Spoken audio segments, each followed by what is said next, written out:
welcome to today's show. Today I've visited a very unique mine, a mine where some of the soils that pregnant women eat usually come from. You know, when women are expectant, some of them lack most of these elements that they need for the growth of the baby, and so they get something called what is it called? Pika. So pika makes them eat some very crude things. Some eat pepper, some eat soil. And in my locality, there is this type of soil that is called odoa. Odoa is is in Luo dialect. So today I visited these places and I'd like to show you where this soil comes from, and you'll be your own judge at the end of the show. Karibu.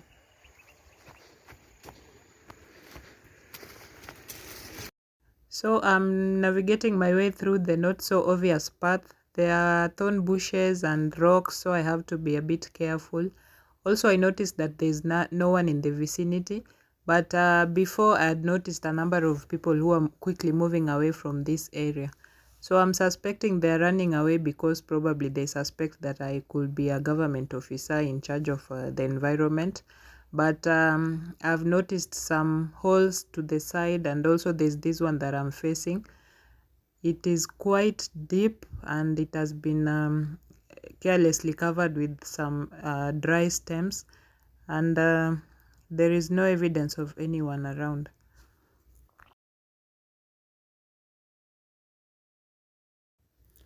The soil is scattered all around this hole, and I get to touch some of them. It has a very soft feel to the hands, and there is also quite a small heap that has been put on the side. Looks like someone was working here not so long ago.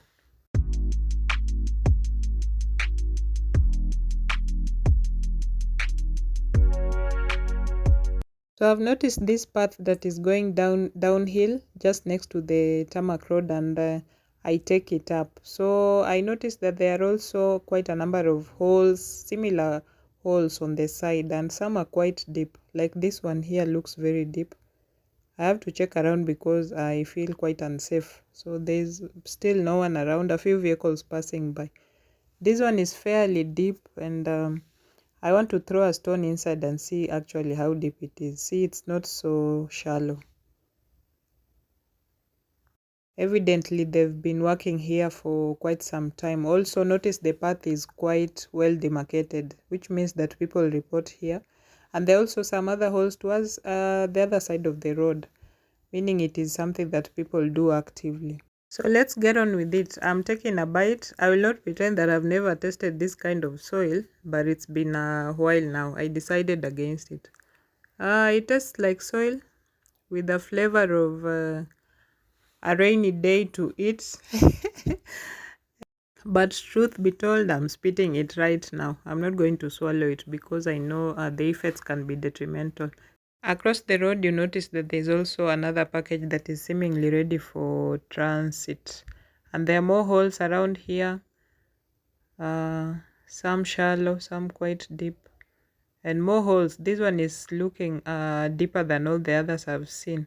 There's actually a spade inside and what looks like a small hammer.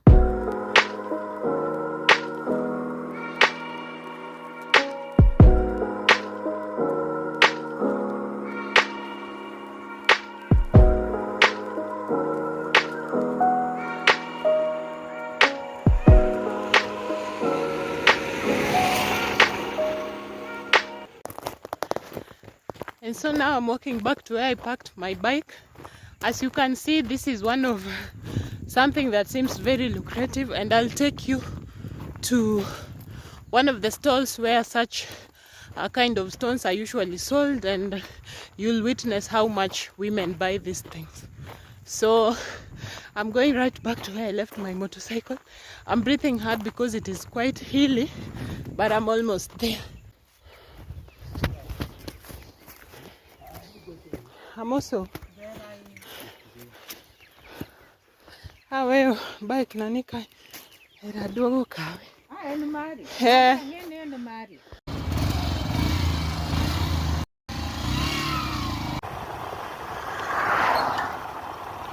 I'm walking into one of the local supermarkets and I get right where this type of soil is put on the shelves. You can see that this package has about 6 to 7 stones, the same size to the ones I was biting earlier, and they're going for a whole 35 Kenyan shillings.